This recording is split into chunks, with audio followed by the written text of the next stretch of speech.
Boa noite, estamos juntos de novo na nossa meditação e hoje, como estamos chegando perto já do ano novo de 2021, nós vamos meditar numa personagem bíblica que às vezes ali nos relatos de Gênesis a gente passa rápido por ela, e porque tem tantas outras pessoas que nos dão relatos importantes na fé, né? Eu vou meditar hoje um pouquinho aqui, compartilhar com vocês um pouco da serva de Abraão, a Agar. Agar é uma escrava egípcia que Sarai, né, oferece a Abraão como esposa para poder ter seu filho, né, o filho que eles pensam que é o filho que eles podem considerar o filho da promessa, da herança, o cumprimento daquilo que Deus tinha prometido para Abraão, que ele seria pai de muitas nações, não é? Então, o relato de Agar está em Gênesis capítulo 16, quando ela vai ficar grávida de Ismael, né? Filho de Agar e Abraão. Mas também tem um relato no Gênesis 21. Nós vamos tentar ler partes do capítulo 16 e uma parte do 21 para compreender um pouquinho desta personagem bíblica. A importância de Agar para os nossos dias é que Agar é aquela personagem que parece que é coadjuvante, né? Ela é escrava, ela está morando, foi comprada por Abraão, é egípcia, está longe do seu país, longe da sua terra. Ela é uma escrava, mas o texto diz claramente que ela é a serva de Sara, né? Então ela parece que tem uma função ali na família de Abraão de uma serva pessoal, aquela que atende a Sara. E quando é assim, quem tem direito sobre a vida dela é Sara, né? Porque é como se fosse uma empregada ou uma serva particular, pessoal de Sara. E Agar, então, vive ali no seu anonimato, na sua vida simples, como uma serva naquele tempo do mundo antigo.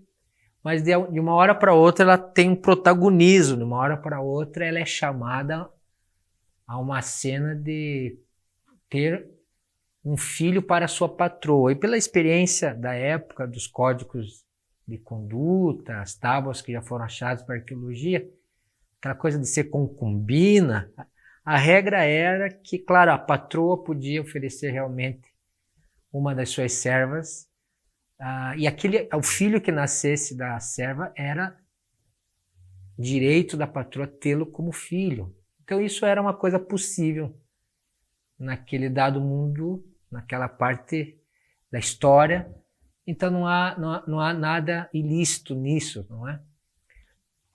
Então eu vou abrir aqui no texto de Gênesis 16 e nós vamos ver como âncora tem esse nome porque é um símbolo da esperança. Esse texto fala sobre a esperança.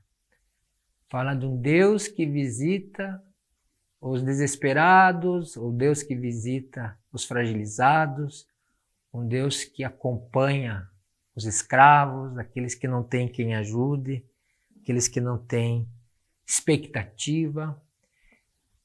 Eu vou ler então a partir do versículo 6, quando já há um conflito, porque você sabe, quando a Agar, a escrava, está já em gestação, ela meio que esnoba, né? Ela meio que despreza sua patroa, Sara, E Sara fica muito ofendida com isso, muito perturbada com isso e começa a tratar Agar, a sua serva, de uma forma hostil.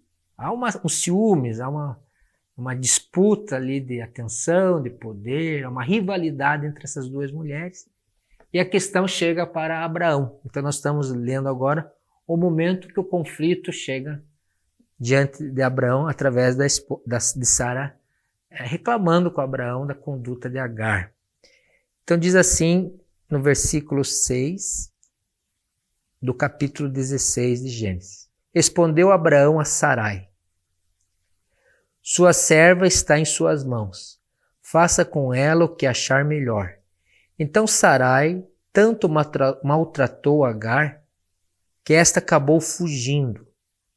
O anjo do Senhor encontrou Agar perto de uma fonte no deserto, no caminho de Sur, e perguntou-lhe: Agar, serva de Sarai, de onde você vem e para onde você vai?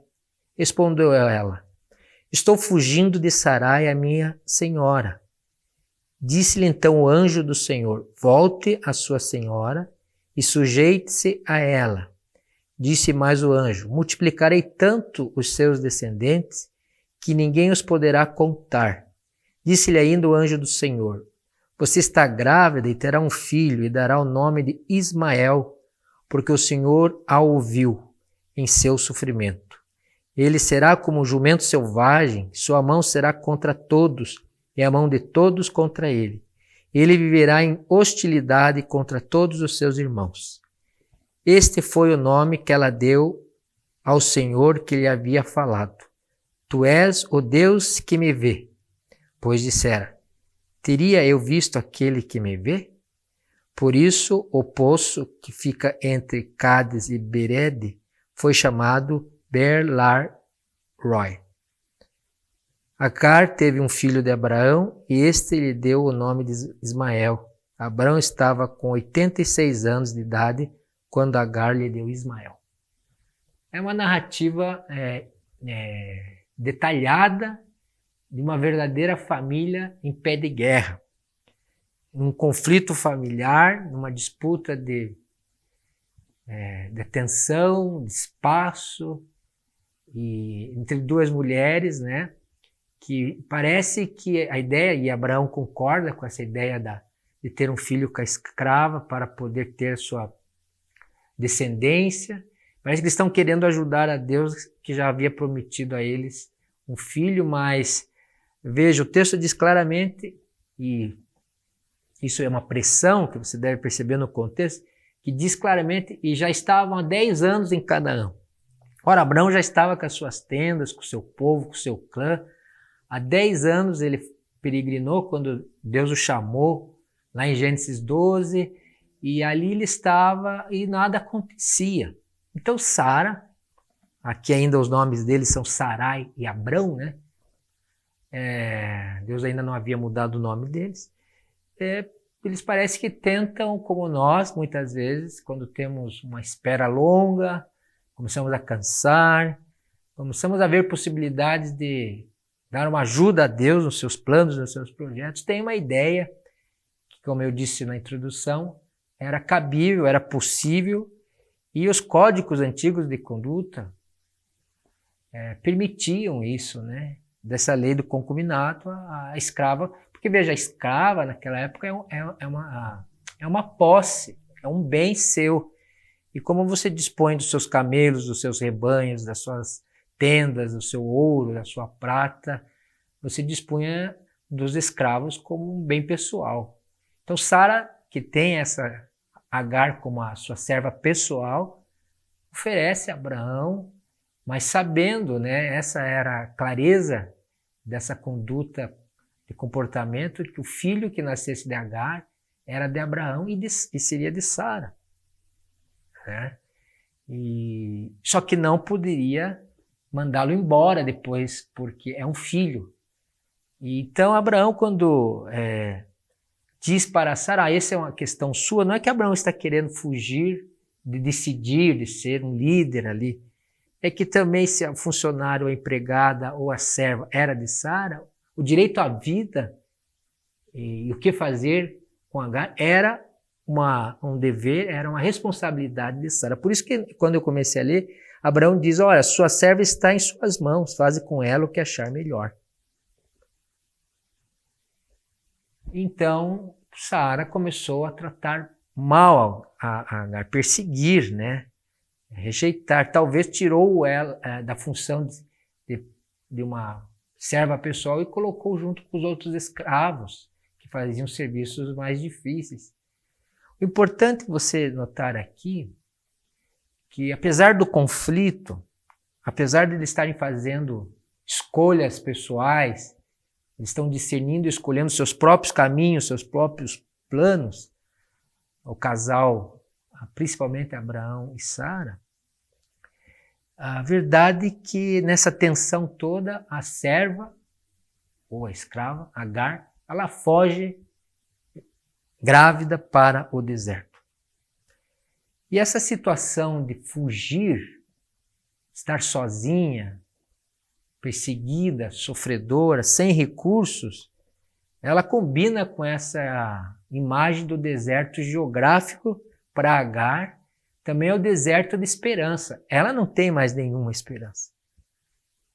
Ela foge pela geografia dos nomes aqui.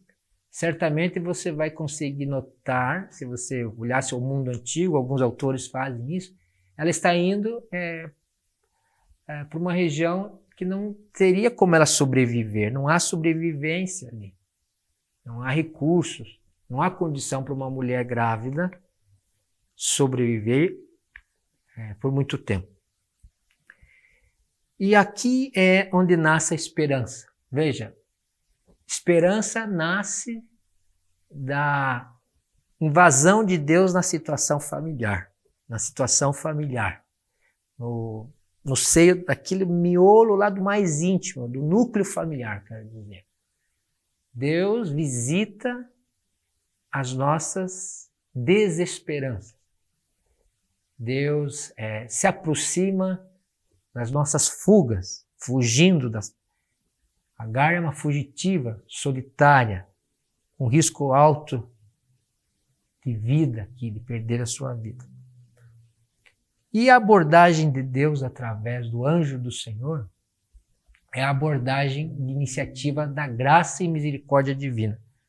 Queria ressaltar então o que o anjo faz, o mensageiro de Deus faz. O anjo do Senhor encontra Agar perto de uma fonte no deserto, no caminho de Sur. Possivelmente ela estava indo para o Egito, sua terra natal, e perguntou-lhe, Agar, serva de Sarai, de onde você vem, para onde você vai? Talvez Deus deveria, muitas vezes nos visitar de uma forma tão direta assim, e com perguntas tão esclarecedoras. Parece que para mim, quando leio essa narrativa, facilitaria eu olhar e tentar ver o que essa voz, o que essa pessoa, o que esse mensageiro de Deus, o anjo do Senhor, muitos dizem aqui que pode ser até o próprio Jesus, quando diz depois que o Senhor apareceu a ela, mas a manifestação do anjo é a manifestação da graça, da presença de Deus. O Deus que se interessa por gente no deserto, o Deus que se interessa por gente fugitiva, o Deus que se interessa por pessoas sem recursos, o Deus que se interessa por pessoas que não veem futuro, olham para frente e veem tudo escuro, não tem nada iluminado. Que bom que Deus vem e ele chama Agar pelo que ela é. Quem é Agar? Tem um nome, mas ela é serva de Sarai. O anjo faz questão de nomear nesse encontro divino entre o divino e o humano, o encontro da graça e da misericórdia, que Sarai era a patroa, que era a detentora do direito da vida de Agar. O anjo reconhece que ela está em fuga, que ela está abandonando aquilo que era o contexto e a história e a realidade dela. Nem toda fuga é boa. Escapes não são bons. Muitas vezes nós queremos uma saída emergencial, como Agar, dos nossos conflitos e dores. E Deus nos pergunta assim: de onde você vem? Agar, serva de Sara, de onde você vem? E para onde você vai? Para onde vai? E o anjo está dizendo para ela: situe-se. Olhe a sua vida. Preste atenção. Você e eu precisamos, às vezes, realmente pegar um texto desse e responder, mas o que eu estou carregando? Do que eu estou fugindo? Qual é a situação que eu estou tentando evitar, esquecer, desviar, não falar a verdade, não reconhecer que a minha liberdade tem limites, não reconhecer o pano de fundo da minha situação, o contexto. Preste atenção onde você está e tem que ficar firme onde você está hoje.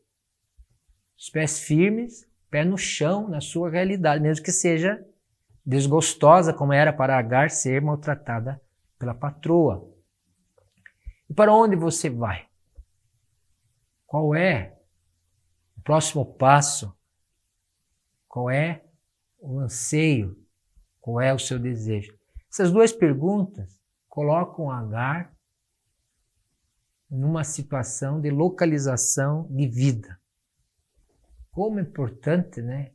Eu parar de me mexer, me movimentar, de negar, de racionalizar, de culpar os outros, de projetar tudo na desgraça da pandemia, de reclamar com Deus dos meus sofrimentos.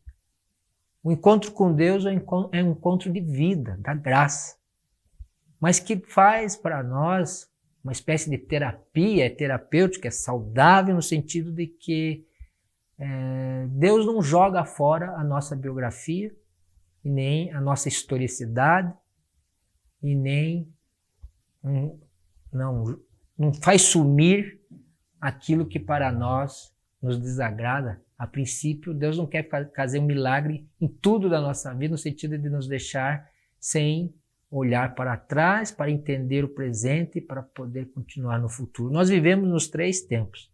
Temos que entender o passado para nos situar no presente e termos um sentido futuro de vida. E o anjo faz essa presença, faz um diagnóstico com as suas perguntas, e ele cria a oportunidade para Agar se localizar, se redirecionar. Isso é bênção. Deus vai ao encontro dela no deserto. Então Deus vai ao nosso encontro. Creia nisso.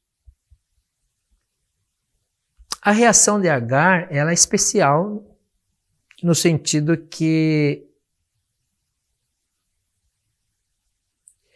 ela fala a verdade. Estou fugindo de Sarai, a minha senhora. Então veja, a pergunta faz ela entrar na realidade, né? Estou fugindo, sou uma fugitiva, escapei.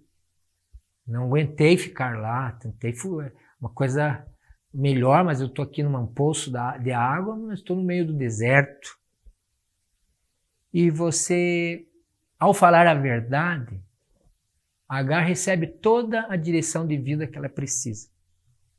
Só que, se eu sou Agar e ouço do anjo de Deus, o anjo do Senhor, as instruções que eu vou reler para você, precisa de humilhação para cumprir o que o anjo vai dar de direção para ela. Porque o anjo vai mandar Agar voltar para a sua situação de conflito. Ou vai voltar a ser obediente a Sarai. O anjo vai mandar ela voltar para a sua casa, para ser serva, para ter o seu filho lá, onde o pai do filho dela está, que é Abraão. Disse-lhe ainda o anjo do Senhor, você está grávida? Não, disse-lhe o anjo do Senhor, versículo 9 primeiro. Volte à sua senhora e sujeite-se a ela. Palavras difíceis, né? Sujeite-se, humilhe-se, ou tenha submissão a ela. Mas é o contrário, ela é fugitiva, ela está desgostosa, ela quer outra coisa. Deus diz para ela, não, você vai para aquilo que você já tinha nas mãos. Não despreze, aquela é a tua posição. Quem é a senhora é Sarai. Disse mais o anjo. Aí o anjo amplia: multiplicarei os seus descendentes, que ninguém poderá contar. Você está grávida, terá um filho e dará o nome Ismael. O significado de Ismael é Deus ouve. Olha o significado, né? Daí vem os ismaelitas, né? Povo ismaelita, os árabes, né? Faz parte do povo árabe. Porque o Senhor ouviu em seu sofrimento. O Senhor a ouviu em seu sofrimento.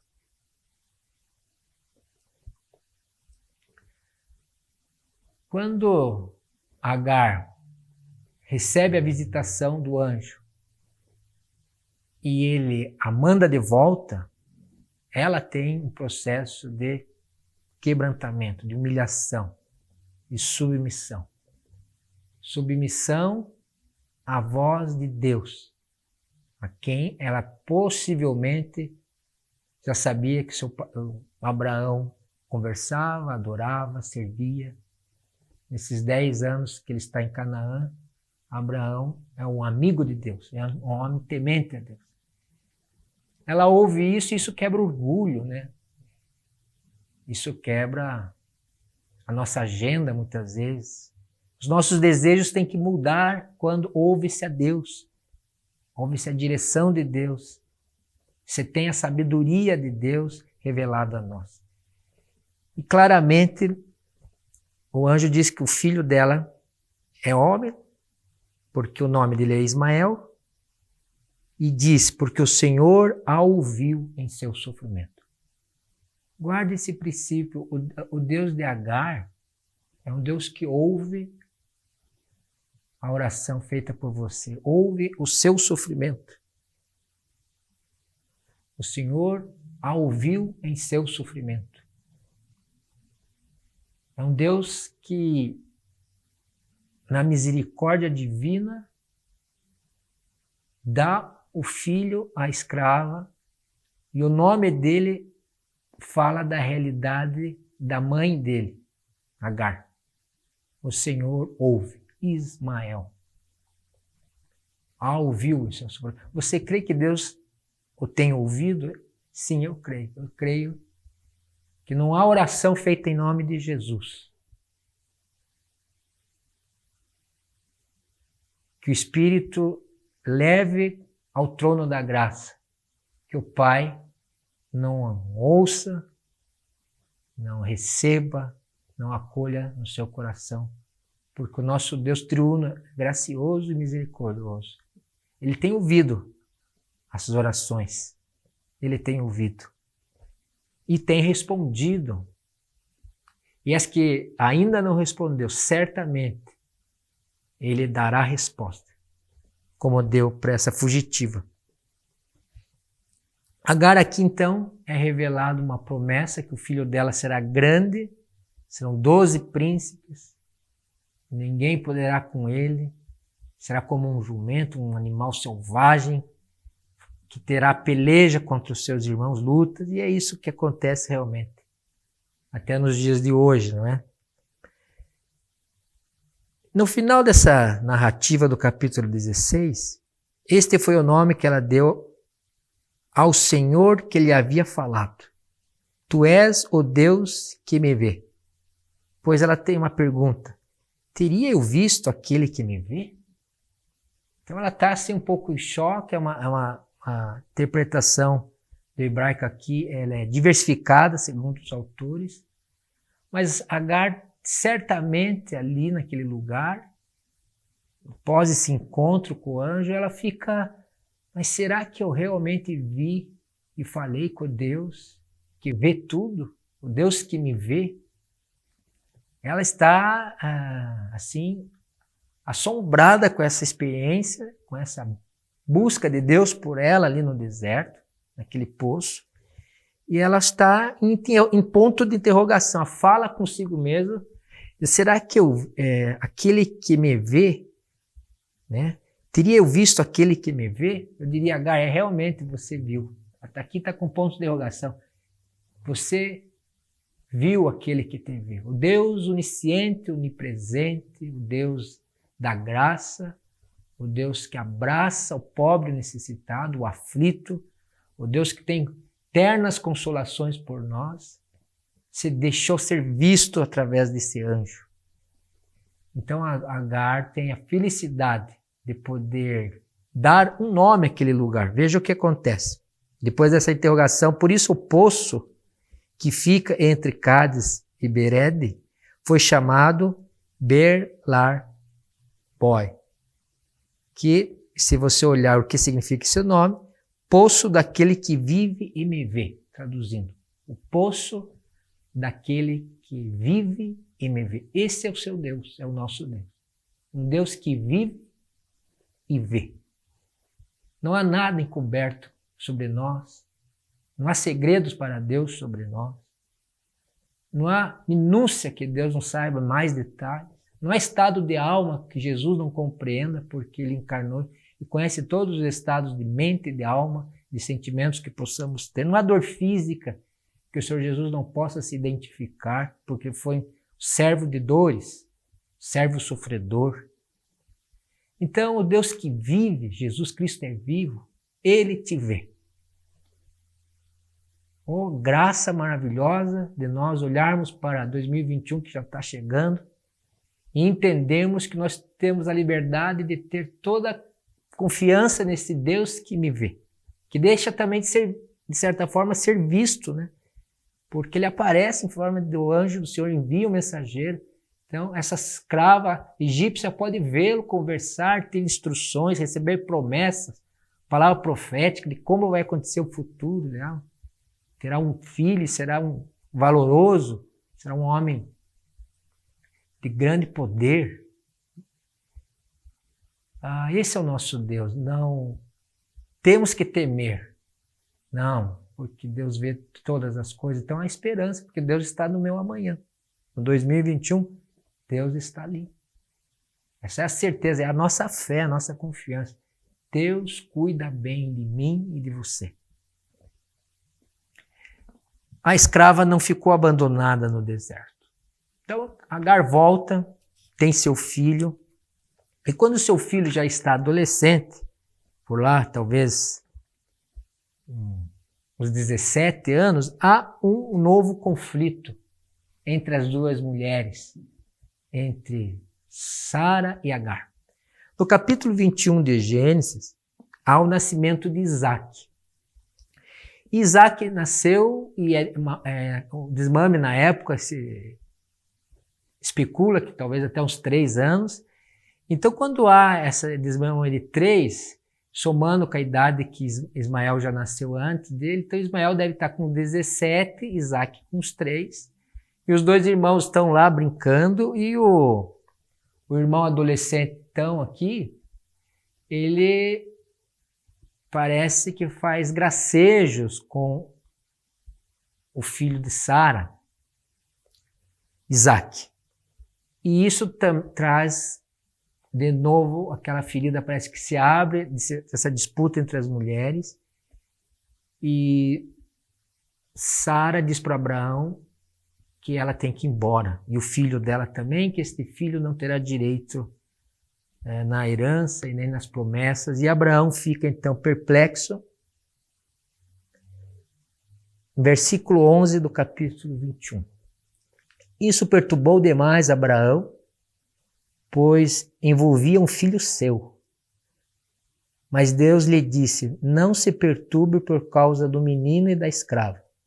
Atenda a tudo o que Sara lhe pedir, porque será por meio de Isaque que a sua descendência há de ser considerada. Mas também do filho da escrava farei um povo, pois ele é seu descendente. Na manhã seguinte, Abraão pegou alguns pães e uma vasilha de couro cheia d'água, entregou-as a Agar e, tendo-a colocado nos ombros dela, despediu-a com o menino. Ela se pôs a caminho e ficou vagando pelo deserto de Berseba. Quando acabou a água da vasilha, ela deixou o menino debaixo de um arbusto e foi sentar-se perto dali, à distância de um tiro de flecha, porque pensou: não posso ver o menino morrer. sentada ali perto, começou a chorar. Deus ouviu o choro do menino, e o anjo de Deus do céu chamou Agar e lhe disse: O que aflige, Agar? Não tenha medo, Deus ouviu o menino chorar. Lá onde você o deixou. Levante o menino, tome-o pela mão, porque dele farei um grande povo. Então Deus lhe abriu os olhos e ela viu uma fonte. Foi até lá, encheu de água a vasilha e deu de beber ao menino. Deus estava com o menino. Ele cresceu, viveu no deserto e tornou-se um flecheiro. Vivia no deserto de Parã e sua mãe conseguiu uma mulher da terra do Egito. Parece que a vida não é feita apenas de um deserto para Agar nem para nós. Deu-se aí um intervalo de aproximadamente uns 14 anos por aí, mas a briga entre elas voltou agora por causa dos filhos. Sarai ficou extremamente incomodada.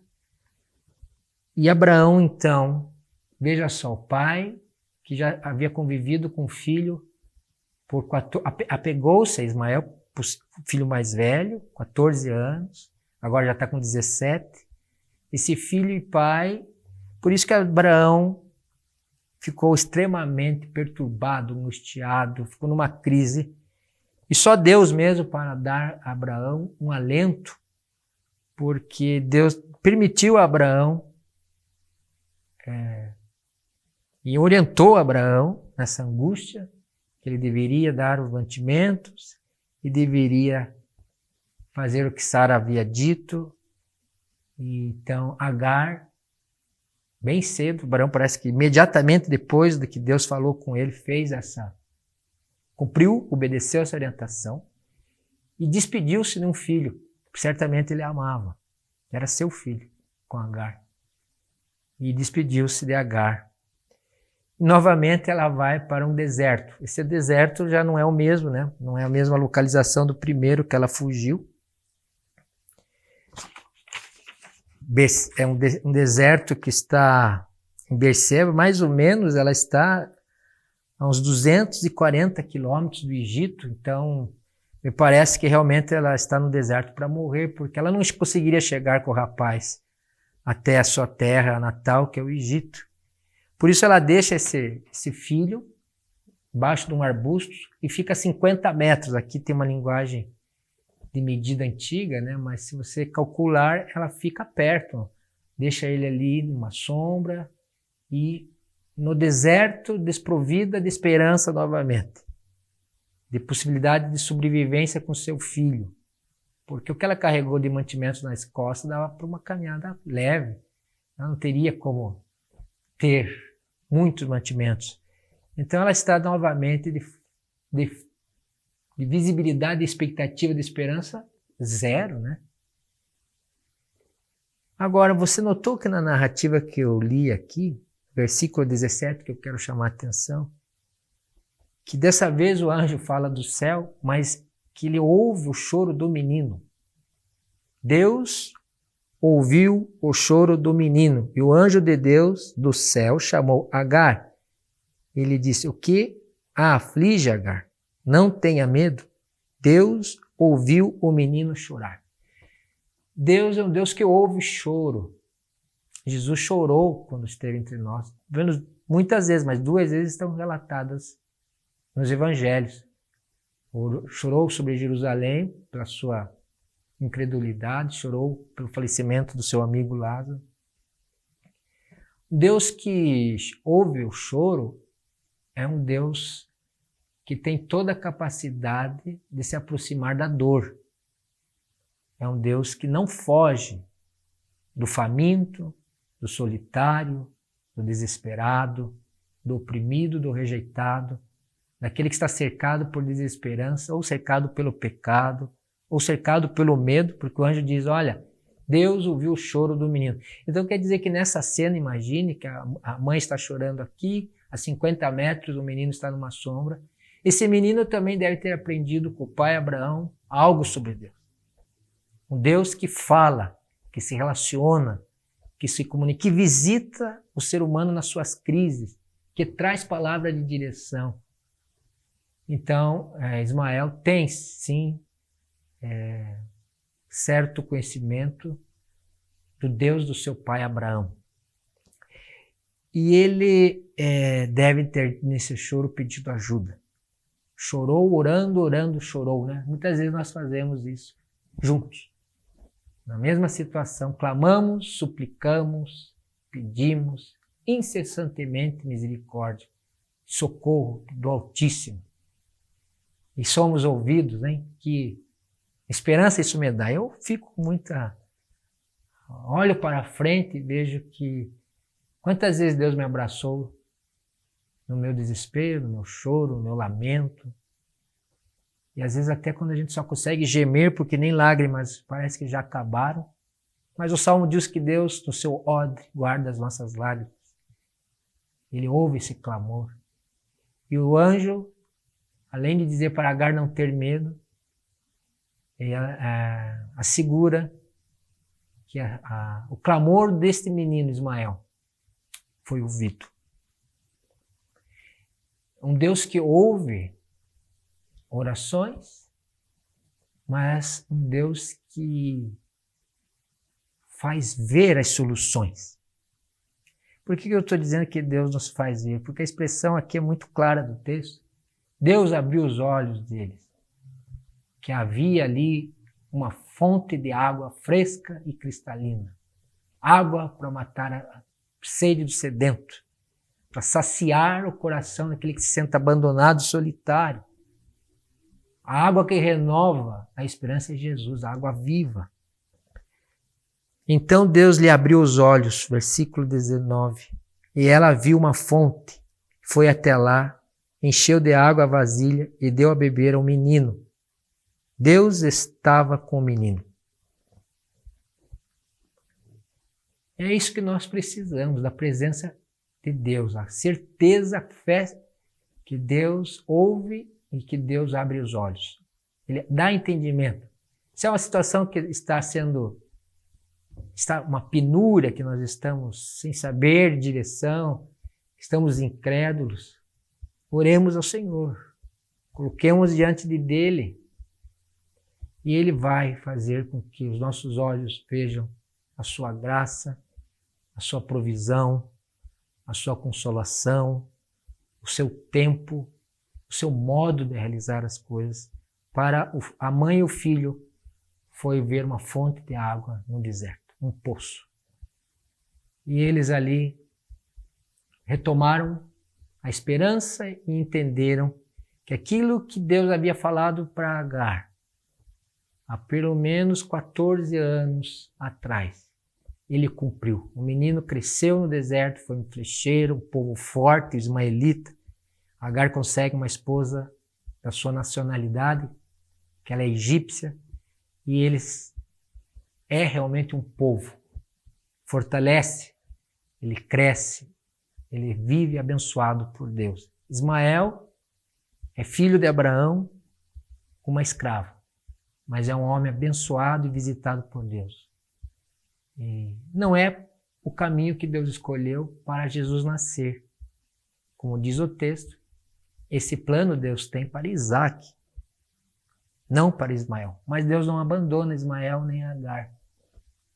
Deus abraça esse ramo por amor a Abraão e por amor ao seu nome, que ele havia prometido, e ele cumpriu a sua promessa. Eu gostaria que você olhasse para frente, para o futuro, para o ano que está nascendo, que vai acontecer, com esperança, porque você pertence a Jesus. A nossa esperança, a nossa âncora, realmente é Deus. Então que essa palavra de hoje possa trazer para nós, né, uma expectativa boa de que o Senhor faz nos prosperar, o Senhor nos dará continuidade, nos dará abundância de água no deserto. Abundância de água no deserto, porque Deus está presente. É um manancial no deserto para nós. Vamos orar? Senhor, obrigado pela Tua palavra, que nos revela Teu amor, a Tua misericórdia. nos revela a sua provisão. O Senhor é quem cuida quando estamos desesperados. O Senhor que nos fortalece quando estamos fracos, e muitas vezes estamos fracos, Senhor. O Senhor nos traz perdão frente aos nossos pecados. A tua graça e a misericórdia nos acompanham dia a dia, Senhor. Bendito seja o teu nome, porque podemos agradecer que até aqui o Senhor tem sido fiel, justo, e será para sempre, porque o Senhor é um Deus que ouve, é um Deus que nos vê, é um Deus que traz a abundância de recursos para nós, por amor. Então, que o Senhor nos dê ânimo para esses últimos dias de 2020 e nos dê uma viva esperança em Jesus para 2021. Nós somos o teu povo, Senhor, por isso podemos nos alegrar em ti. Nós te louvamos, Senhor, em nome de Jesus. Amém. Então, o âncora vai dar uma parada, pelo menos nesse próximo mês. E assim que a gente for retomar, nós avisamos você nos avisos dos cultos de domingo, tá bom? Então, Deus nos abençoe. Até 2021.